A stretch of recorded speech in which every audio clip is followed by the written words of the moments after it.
BTech पास मेरठ के संदीप को Honda Motors से जॉब का ऑफर लेटर आया तो परिवार की खुशियों का ठिकाना नहीं था। जश्न भी वाजिब था।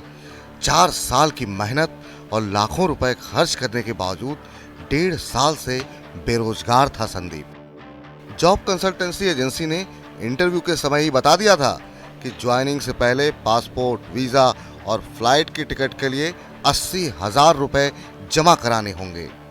सालाना 8 लाख रुपए के सैलरी पैकेज को देखते हुए घर वालों ने अगले दिन ही पैसों का इंतजाम करा दिया। नौकरी ज्वाइन करने बेंगलुरु पहुंचा तो उसके पैरों तले जमीन खिसक गई। बताए गए पते पर तो इस नाम की कोई कंपनी ही नहीं थी। एजेंसी को फोन किया तो फोन स्विच ऑफ निकला। ये कहानी सिर्फ संदीप की ही नहीं है। नौकरी के नाम पर देश भर में ऐसे रोजाना सैकड़ों लोग ठगे जा रहे हैं। आर्थिक शोध संस्थान CMI के आंकड़ों के अनुसार रोजगार में कमी की वजह से देश में जून महीने के दौरान बेरोजगारी की दर बढ़कर 7.8% पर पहुंच गई है। इस एक महीने में ही 1.3 करोड़ जॉब घटे हैं। इंटरनेट की पहुंच आसान होने से साइबर ठग संदीप जैसे बेरोजगारों को आसानी से शिकार बना रहे हैं।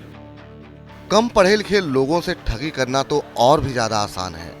साइबर ठग बेरोजगारों को ऐसी नौकरियों की पेशकश करते हैं जो वास्तव में होती ही नहीं है। छोटे शहरों और ग्रामीण क्षेत्र के लोग इस तरह की ठगी के ज्यादा शिकार हो रहे हैं। दरअसल इन क्षेत्रों में इंजीनियरिंग और मैनेजमेंट कॉलेजों से हर साल लाखों युवा डिग्री लेकर निकलते हैं। इनके माता पिता चाहते हैं कि बस किसी तरह से नौकरी मिल जाए। ऐसे युवाओं को देश विदेश में नौकरी दिलाने के नाम पर खूब ठगा जा रहा है। ठगी से जुड़े अपराधी 2-4 महीने तक तो युवाओं को ज्वाइनिंग कराने के नाम पर टहलाते रहते हैं। जब उन पर ज्यादा दबाव बनता है तो अपना ठिकाना बदल देते हैं। इसके बाद उनसे संपर्क नहीं हो पाता। आजकल युवाओं के बीच Naukri.com और Monster.com जैसे ऑनलाइन जॉब पोर्टल खूब लोकप्रिय हैं। इन पर लाखों युवाओं ने अपना ब्यौरा दर्ज कर रखा है। साइबर ठग यहीं से बेरोजगारों का प्रोफाइल निकाल लेते हैं, फिर उन्हें थोक में मैसेज पर मैसेज भेजते रहते हैं। साइबर ठग खुद को जॉब कंसल्टेंट के रूप में पेश करते हैं। युवाओं को लुभाने के लिए ये अपनी फर्जी वेबसाइट और अस्थायी ऑफिस दिखाते हैं। जॉब के लिए लोगों से ऑनलाइन फीस जमा करने को कहते हैं। इस तरह के साइबर ठग जॉब के लिए ऑनलाइन या टेलीफोन के जरिए इंटरव्यू करते हैं, फिर कुछ दिन बाद फर्जी ऑफर लेटर भेजकर और ज्यादा बड़ी ठगी करते हैं। संदीप के साथ भी यही वाकया हुआ। Cyber crime investigation expert Kamakshi Sharma बताती हैं कि साइबर ठग बेरोजगारों की भावनाओं का दोहन करते हैं। उन्हें फंसाने के लिए सोशल साइटों पर फर्जी विज्ञापन जारी करते हैं। बेरोजगार उनके बुने हुए जालों में फंसते चले जाते हैं। इस तरह की ठगी से बचने के लिए कंपनी की वेबसाइट पर जाकर सीधे अप्लाई करना चाहिए। अगर आपने किसी जॉब पोर्टल पर CV पोस्ट किया है तो आपको सिर्फ उसी तरह का मेल आएगा जिस पद के लिए ब्यौरा दिया है। इस साइट से भविष्य में आपके पास कोई मेल आएगा तो उससे संबंधित पद का निश्चित तौर पर रेफरेंस होगा।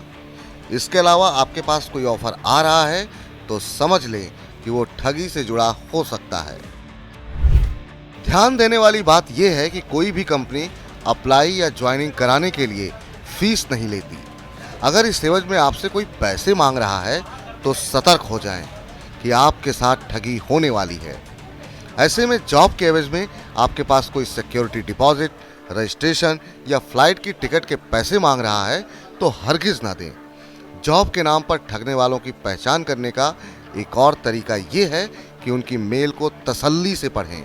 लेटर की फॉर्मेटिंग, स्पेलिंग, गलतियों को ध्यान से देखें। ऑफर या अपॉइंटमेंट लेटर को लेकर कोई शक है तो कंपनी की वेबसाइट पर जाएं और ईमेल या लैंडलाइन नंबर के जरिए इसकी पुष्टि करें।